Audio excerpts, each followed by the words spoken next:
Good morning, good morning. It's Pause with Elizabeth Elenor, and I'm excited to talk about this topic. Have you ever heard? I've been reflecting on my weekend, and I have been reflecting on previous relationships and all the things.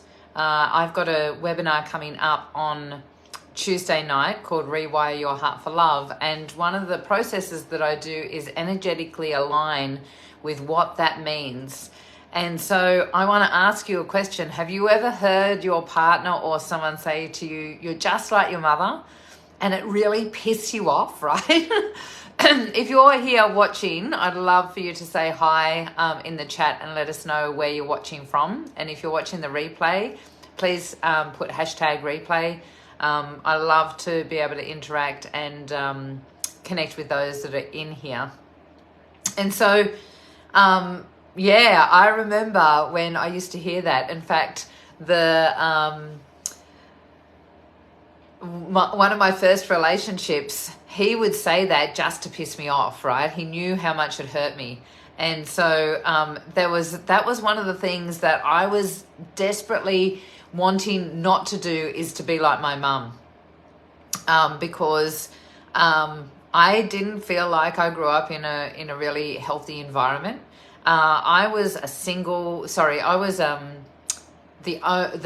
third child, but I felt like an only child. I felt like I was disconnected to the rest of the family because I was the last child and I was the only girl. There was 6 years between me and my my next brother. I think 7 years between me and my brother before that. So 2 brothers, me, long gap, because there was actually a stillborn before me, like about nearly 12 months before, between me and Bradley. And it was a real shock to the whole family. But when I turned up, I was the only girl, and I was special because I was alive. I cried, all of these things. But being special was not a happy place for me. I grew up in a family where everyone was trying to deal with their grief and deal with the challenges and the traumas that were happening in the family, because my dad actually also got sick and ended up on a kidney machine. And so in my childhood, even though it was relatively good compared to some children, I grew up knowing that if I was good and I did what I was told, then I would be loved. I wouldn't be neglected. And so those conditioning, those things end up being, wired into our hardware, and they affect our relationships. So I want you to think, even if you were brought up in a beautiful family where all your needs were met, are you in a relationship where only all your needs are being met, right? How is your childhood actually affecting your relationships now? Because when you think about it, and I don't know if you're aware of this, but when our mother is born, the eggs of us are actually in that. Someone's trying to call me. In that, I've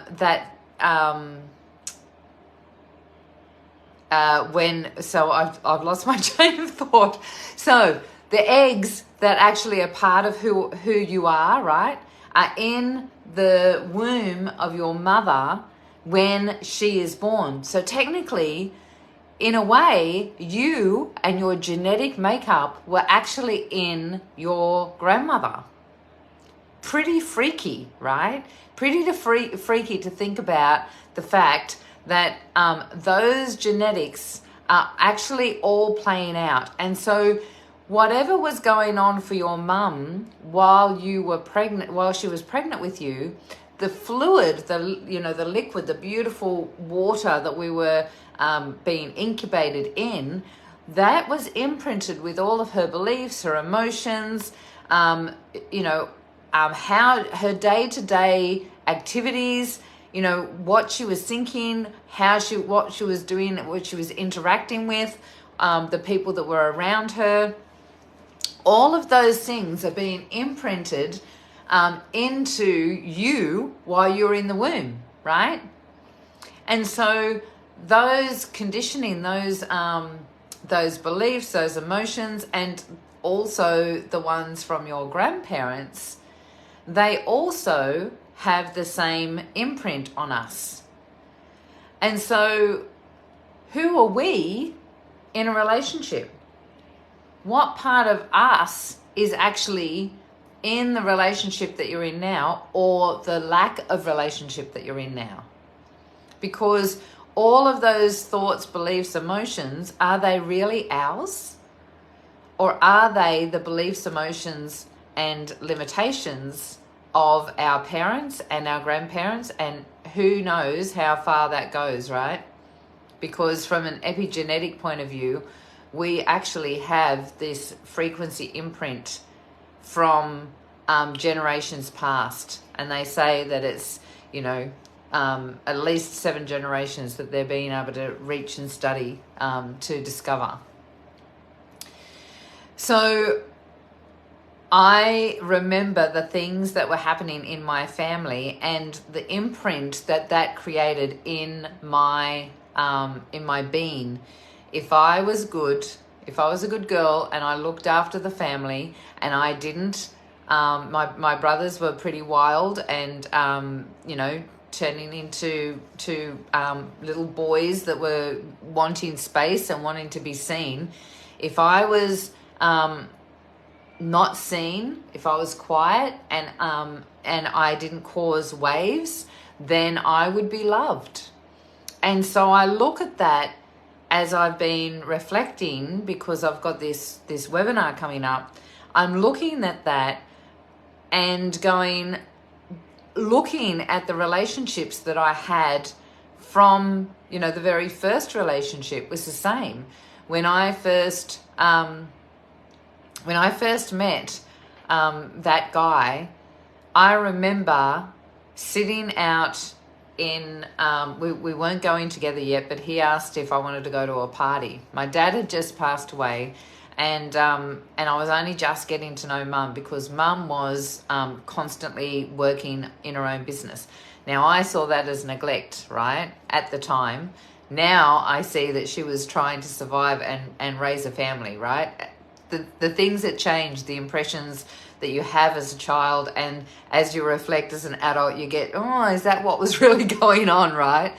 And so I remember this moment where I was saying to him, yeah, I don't think I'm going to be allowed to go. I was never allowed to go anywhere, but also I remember thinking, I don't think I'll be allowed to go because I hadn't done all my chores. And so he said, just go and ask, right? So I went in, asked Mum, and of course she said, no, you haven't made dinner yet, so you can't go. So I went back out. I said, no, I can't go. I haven't made dinner yet. And he just looked at me and said, well, why don't you just say no?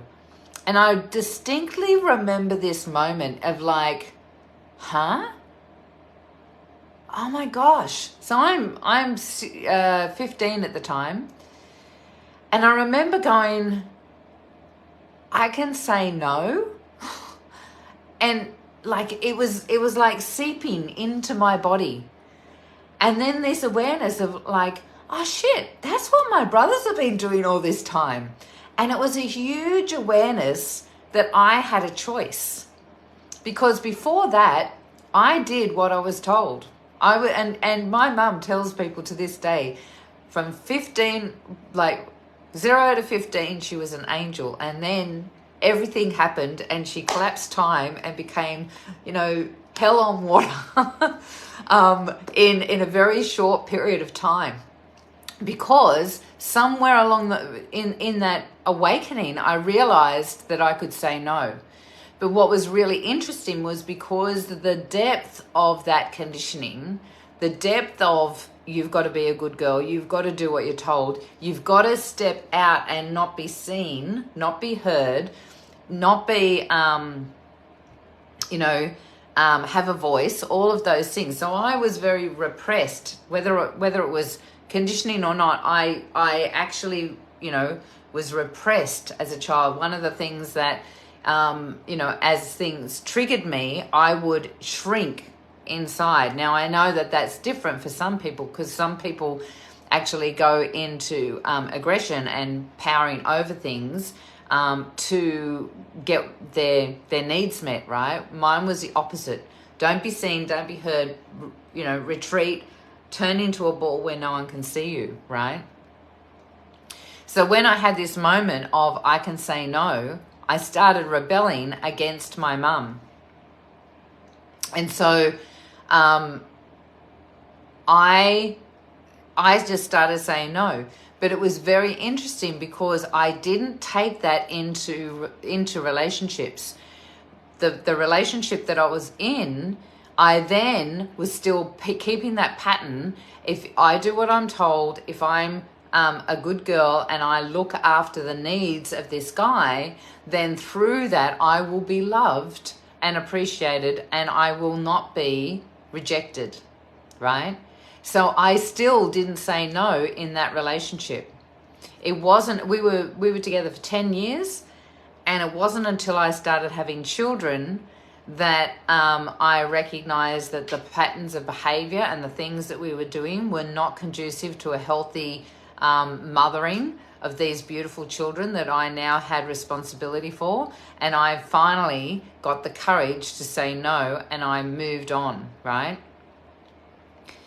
But it was really hard because my voice was so repressed from conditioning that my throat chakra would actually restrict, and I couldn't even eat, let alone speak my truth, right?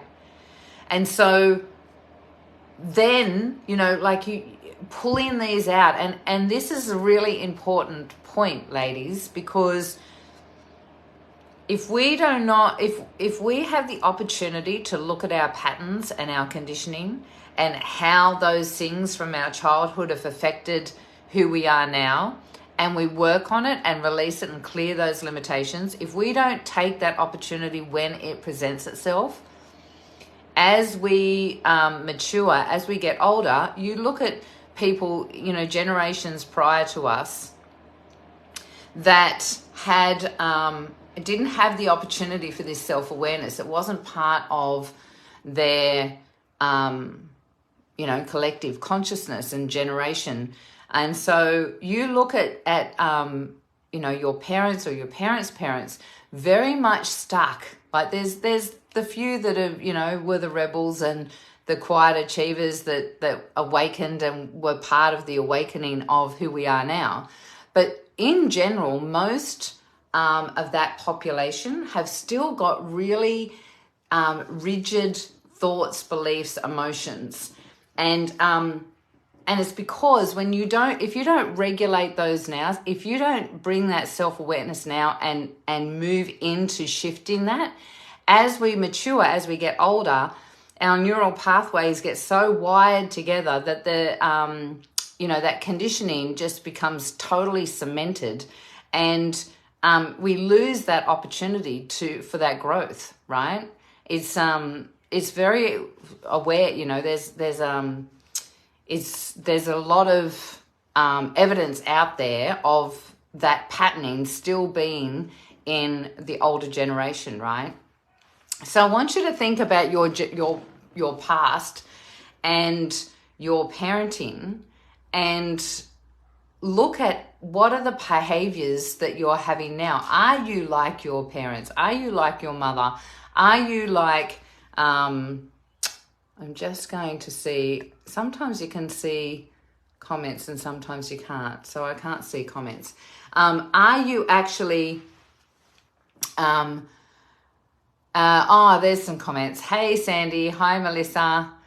Hey, Irene. Lovely to see you. And so I want you just to consider, what are some of the things that that your conditioning from your childhood has actually cemented in and conditioned you in your relationships, right? Like, how do you regulate your emotions? how do you self-soothe, or do you know how to self-soothe? Is it something that you've been conditioned to do in a healthy way, or are you still looking for validation outside, externally, in your relationships? Because we are often, I mean, that's just a natural response to being a human, is as soon as we come out of the womb, we need that influence outside of ourselves. We need, warmth. We need nourishment external to ourselves. We need to have nurturing and love and someone to care for us to actually survive. And so it's a natural part of being human, is to have that influence external to us.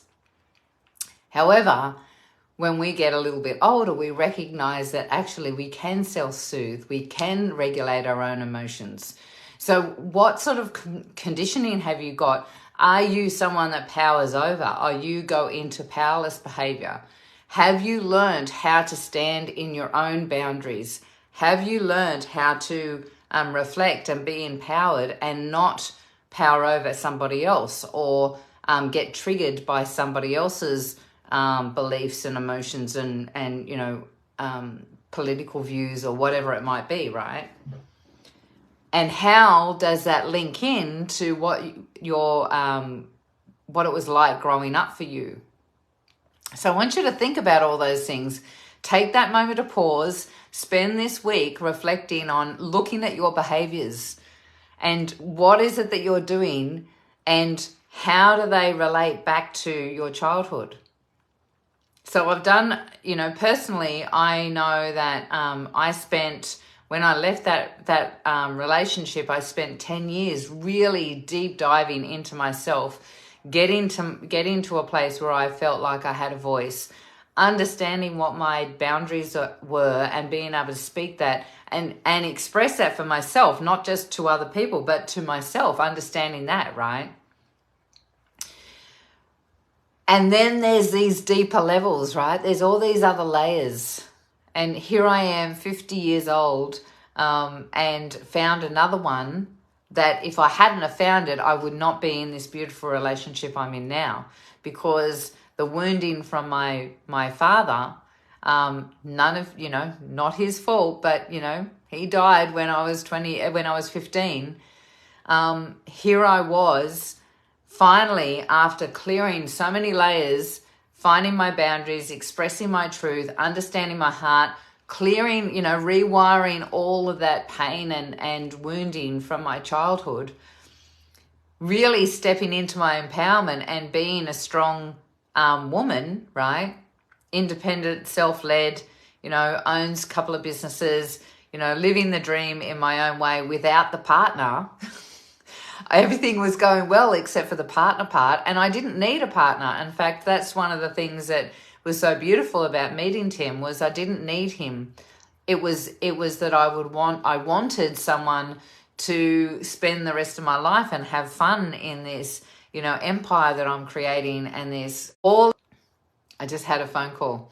All of these things that were that I was creating, and then I meet this beautiful man that wants to open his heart to me and love me just the way I want to be loved. And this deep, deep, deep layer comes in where I didn't actually connect completely with him and I found that it was because if I let him love me as deeply as this, the last man that loved me this much, unconditionally like this, was my dad, and he died. And so it was a massive shift for me when I recognized that I wasn't opening myself and my heart to Tim because I was scared that he would die on me and then it would crush me again, right? A really, really old wound. And here I am as 50 years old. So I want you to look at those things in your own life. Where do they sit for you? What is your relationships? What are the things that are holding you back? And are you living at your fullest potential to really connect in with these beautiful parts of yourself, to expand into the experience of being your human self at its fullest potential? If you're interested If you know there's more work for you to do, on tomorrow night, I have a Rewire Your Heart for Love webinar. It's free. Put in the chat, yes, please. Some of you I know that are on here have already said yes, please, and have got the link, so and have registered. So I'm looking forward to meeting you. And let's shift some of this so that we can create freedom in our life, because freedom feels so much nicer than the limitations that we walk around with unconsciously. So take care, enjoy the rest of your week, and looking forward to seeing you tomorrow night on the webinar.